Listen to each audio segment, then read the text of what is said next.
गुरुपौर्णिमेनिमित्त अक्कलकोट येथील श्री स्वामी समर्थांच्या दर्शनासाठी हजारो भाविकांनी मोठी गर्दी केली। पहाटेपासूनच वटवृक्ष श्री स्वामी समर्थ मंदिरात दर्शनासाठी भक्तांच्या लांबच लांब रांगा लागल्या होत्या। भाविकांची गैरसोय होऊ नये यासाठी मंदिर प्रशासनाने आवश्यक व्यवस्था केली होती। तसेच अन्नछत्र मंडळात महाप्रसादाचा लाभ घेण्यासाठीही भाविकांची मोठी उपस्थिती पाहायला मिळाली।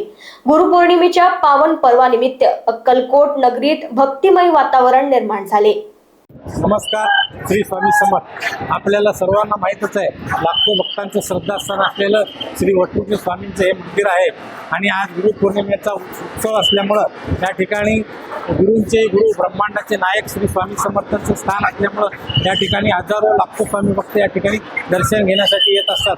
त्याचाच एक भाग म्हणून या ठिकाणी पहाटे 2 वाजता मंदिर दर्शनासाठी खुलं करण्यात आलं। तसेच नित्यनेमाने होणारी जी काकड आरती असते पहाटे 5 वाजता ती 4 वाजता करण्यात आली। तसेच पारंपरिक पद्धतीने श्री देवस्थानचा जो नवरात्राभिषेक आहे तो 6 वाजता करण्यात आला। त्यानंतर मंदिर दर्शनासाठी पुन्हा खुलं करण्यात आलं। तसेच नित्यनेमाने 7:30 ते 9:30 या वेळेमध्ये होणारे भक्तांचे अभिषेक आहेत ते आज रद्द करून या ठिकाणी जे स्वामी भक्त अभिषेकाची पावती करतील त्यांना तात्काळ श्रीफळ प्रसाद देण्यात येईल।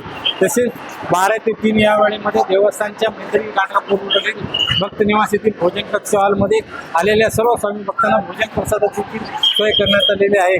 तसेच रात्री 8 वाजता नित्यनेमाने होणारी शेजारती होईल आणि रात्री 12 वाजेपर्यंत हे मंदिर दर्शनासाठी खुलं ठेवण्यात येणार आहे।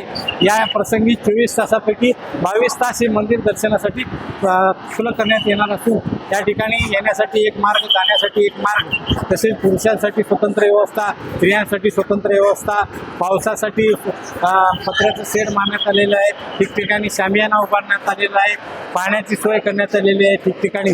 तरी या सर्व सेवा उपक्रमाचा लाभ स्वामी भक्तांनी घ्यावा, तसेच स्वामींचं दर्शन घेऊन आपलं जीवन कृतार्थ करून घ्यावं। श्री स्वामी समर्थ।